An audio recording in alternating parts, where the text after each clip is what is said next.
progressing and how you're working out the average take versus in the absence of having that continuous data. Well, we have. So you're talking about our take from the river. You're talking about that? Yeah, from the Rakai River. So it's very high tech, and I'm not the one to give you the detail, but I'll give you the overview. Is that we have a continuous take. It is time stamped every 15 minutes, 24 hours a day, 365 days of the year. So we have absolute transparency around what we are taking, and then we have the data feeds from ECAM website on the levels of the river, and when we're on restriction and when we're not on restriction. So as the level of the river drops over time, Central Plains, if you think about a river like this in cross section, we're the top thin slice of water in terms of our consent. So when that level drops and we get switched off, then we use Lake Coleridge, who have our water stored in there, and they can release that and we can take that. So there's a very fine calibration between what we can take from stored water and river water, but it's every 15 minutes. It's but do the other takes have We've got to get going because we're going to run out of time. I've got one more question, and that's Councillor Harrison Hunt, who's been waiting patiently online. But I will say that if anyone wants to go out, exactly what Councillor Peters says, and I have been lucky enough, I've been out with Grant and had a look. It is fantastic. The system it just blows your mind on what has been done, how much pipe's been laid under the ground. Councillor Harrison Hunt, please. Thank you, Mr. Mayor.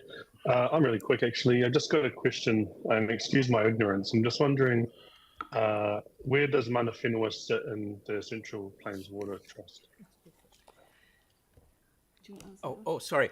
Les represents some of those factors on the trust. We're looking to recruit new members, so we're always open to that.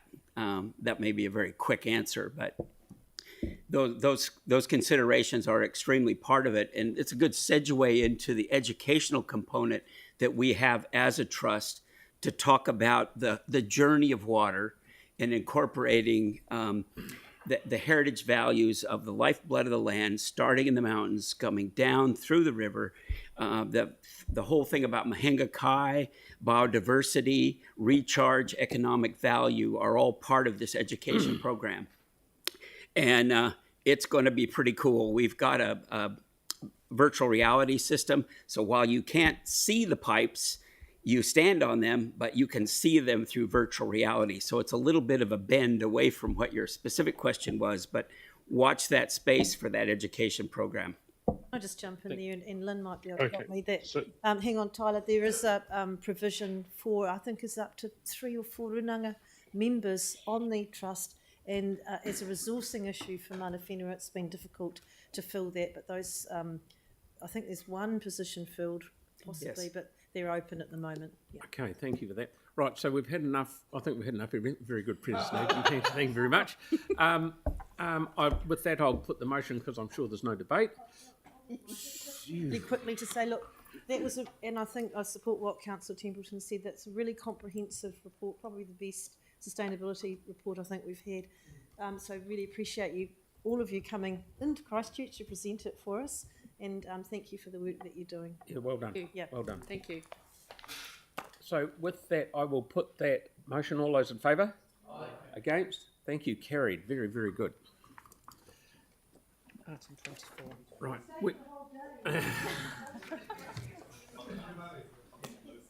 Yeah.